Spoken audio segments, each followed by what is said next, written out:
Hello friends, आज हम एक नए टॉपिक पर बात करेंगे जो कि ये हैरी पॉटर के फैंस के बीच में बहुत पॉपुलर है, बट कई बार वे उन्हें खुद ही नहीं समझ पाते। और वो टॉपिक है कि ऐसा क्या है इस फ्रेंचाइज में जो इसे इतना कामयाब बनाती है।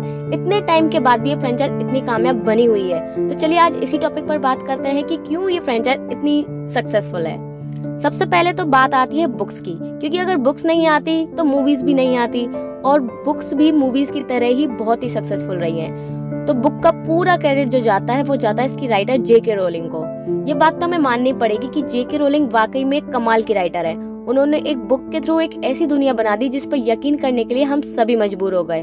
कहानी को इतनी बारीकी और खूबसूरती के साथ लिखा गया कि सब इसमें घुसे गए। हर एक डायलॉग के पीछे कुछ ना कुछ वजह थी, कुछ भी चीज फालतू में एडिट नहीं की गई थी।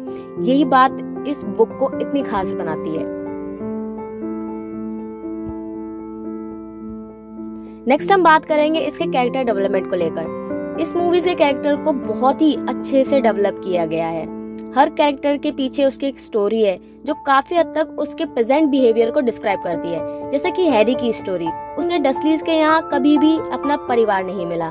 फैमिली की रियल वैल्यूज उसकी लाइफ से हमेशा से मिसिंग थी, इसलिए जब उसे हॉगवर्ट्स आने का मौका मिला तब रॉन, हरमाइनी, हैग्रिड ऐसे लोगों के बीच रहकर उसने पहली बार दोस्ती और परिवार को महसूस किया। यह एहसास उसके लिए बहुत ही कीमती था। शायद इसलिए उसने कभी ताकत या फेमस होने के लिए कभी भी चाहत नहीं रखी थी। वो सिर्फ एक परिवार चाहता था और कुछ नहीं। इस बात को हम कंफर्म कर सकते हैं फर्स्ट पार्ट में, जब हैरी ने शाही बाग के आईने में खुद को देखा था और उसमें उसके साथ उसके माँ बाप दिखाई दिए थे। कैरेक्टर डेवलपमेंट में हम इसके ठीक विपरीत वोल्डेमॉर्ट को भी नहीं भूलना चाहिए। वो भी हैरी की ही तरह बिना माँ बाप के बड़ा हुआ था, पर आगे चलकर उसने कभी परिवार की आकांक्षा नहीं रखी। उसने सिर्फ ताकत की चाह रखी। हैरी और वोल्डेमॉर्ट दोनों का ही पास्ट एक सा था, जब तक कि उन्हें हॉगवर्ट्स आने के बाद उसकी सच्चाई का पता नहीं चला। दोनों के ही सामने सेम कंडीशन थी जिस पर दोनों ने ही अलग अलग रिएक्ट किया, जो कि हमारा थर्ड पॉइंट बनता है, और वो है हमारे फैसले से ही ये पता चलता है कि हम कैसे इंसान बनेंगे। मूवी में कोई भी कैरेक्टर परफेक्ट नहीं बताया गया है, सब में कुछ ना कुछ कमियां रही हैं जो कि रियल लाइफ से लोग बहुत कनेक्ट करते हैं। हम इन बुक्स में इतना इसलिए डूब जाते हैं क्योंकि कई बार ये हमको रियल सी लगने लगती है, और उसकी वजह है सेम कंडीशंस में लोगों का अलग अलग रिएक्शन। जी हाँ, हम इंसान सब एक दूसरे से अलग हैं, हमारा डीएनए अलग है, इसलिए हम सभी सेम सिचुएशंस में अलग अलग रिएक्ट करते हैं। इस चीज को बुक में बहुत ही खूबसूरती के साथ दिखाया गया है। इस टॉपिक पर हमने हैरी और वोल्डेमॉर्ट का एंगल तो हमने देख ही लिया है, इसी ही अब हम ब्लैक फैमिली और मेलफॉय फैमिली में लेकर चलते हैं। ड्रेको और सीरियस दोनों ही शुद्धखून परिवार से थे, दोनों ही बहुत रईस थे और दोनों को ही एक ही जैसे परिवार के लोगों ने पाला था। जहाँ पर वोल्डेमॉर्ट को सही माना जाता था, मगलुओं को नीचा माना जाता था, और भी ऐसी कई सारी बातें। दोनों ने ही इस पर लेकिन अलग अलग रिएक्ट किया। सीरियस ने इन बातों पर शुरू से ही कोई इंपॉर्टेंस नहीं दी, और अपनी फैमिली के बिल्कुल विपरीत वो नागशक्ति में न चुनकर गरुड़ द्वार में चुना गया। ड्रेको को भी यही सब सिखाया गया था, और उसने अपने परिवार के इन्फ्लुएंस में आकर वो सब कुछ किया जो उसे सिखाया गया था। लोगों को बुली करना, उन्हें बदजात कहना, और बाद में प्राण भक्षी तक बन जाना। हालांकि बाद में जब उसे समझ आई तो उसने अपने कदम पीछे भी हटा लिए थे, जिससे हमारा नेक्स्ट पॉइंट निकल कर आता है, और वो है टाइम के साथ साथ लोगों में मैच्योरिटी आते हुए कैरेक्टर में उनका बदलाव। और इसका बेस्ट एग्जाम्पल मेलफॉय के साथ साथ है खुद प्रोफेसर डम्बलडोर, यानी कि हेडमास्टर डम्बलडोर। अपने बचपन में ही वे बहुत होशियार थे, और लेकिन अपने परिवार के साथ हुए मगलुओं की घटना के चलते उन्हें मगलुओं से खास हमदर्दी नहीं थी। वो भी गलत रास्ते पर चले गए थे, मगलुओं पर राज करना चाहते थे, और लेकिन अपनी बहन अरियाना के साथ हुई एक घटना को लेकर घटना ने उन्हें पूरी तरीके से बदल दिया। ताकत की तलाश के लिए चुना गया उनका रिश्ता उन्हें गलत लगने लगा। अपनी बहन को खो देने के बाद उन्हें एहसास हुआ कि परिवार ही सबसे बड़ी ताकत है, और उसके बाद से ही उन्होंने अपना पूरा जीवन लोगों की भलाई में गुजार दिया। नेक्स्ट पॉइंट पर हम रखेंगे इस मूवी से जुड़े इमोशंस को। जी हाँ, हैरी पॉटर एक ऐसी किताब थी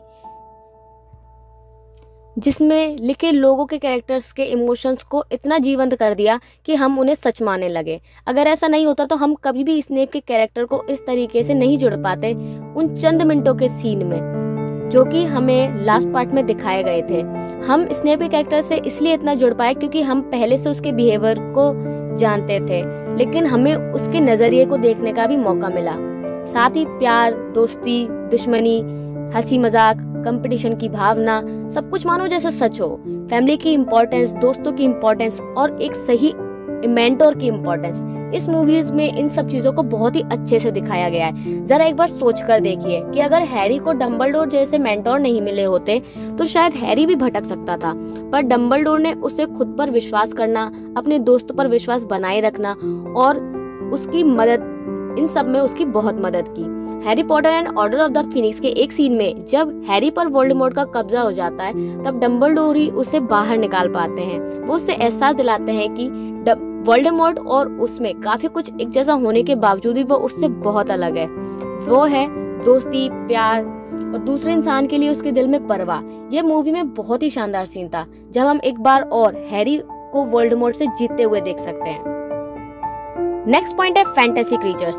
ये बात तो हम सभी को माननी पड़ेगी कि मूवीज में मौजूद क्रीचर्स हम इतने अच्छे से डिस्क्राइब किए गए हैं कि हमें वो सब कुछ सच लगने लगता है। Goblins, elves, giants, phoenix, basilisk, mermaid, unicorn, dragons, centaurs, Buckbeak और भी ऐसे बहुत से जीव। नेक्स्ट है इस बुक की इमेजिनेशन। मुझे नहीं लगता कि आज तक कोई भी बुक इतना अच्छे से लिखी गई है जिसकी हर एक बात पर यकीन करने का मन करने लगता है। हॉगवर्ट्स के महल को इतने अच्छे से समझाया गया है कि बिना वहां जाए हम ये यकीन करने लगते हैं कि सच में महल ऐसा ही होगा। और फिर बाद में आने वाली मूवीज ने इस बात को बहुत ही अच्छे से जस्टिफाई भी कर दिया। इसके सेट बहुत ही सुंदर थे, सब कुछ बिल्कुल बुक्स जैसा था और हमने ये मान लिया कि हाँ, हॉगवर्ट्स ऐसा ही है। नेक्स्ट पॉइंट है इसके कुछ मीनिंगफुल डायलॉग्स जो कि सच में बहुत ही पावरफुल है।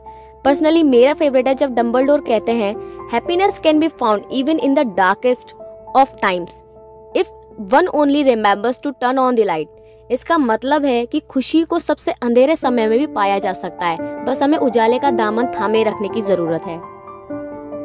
और we are only as strong as we are united, as weak as we are divided.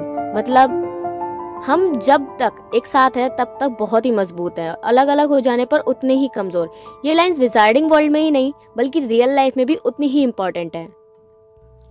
Next point है 7 बुक्स। जी हाँ, 7 बुक्स।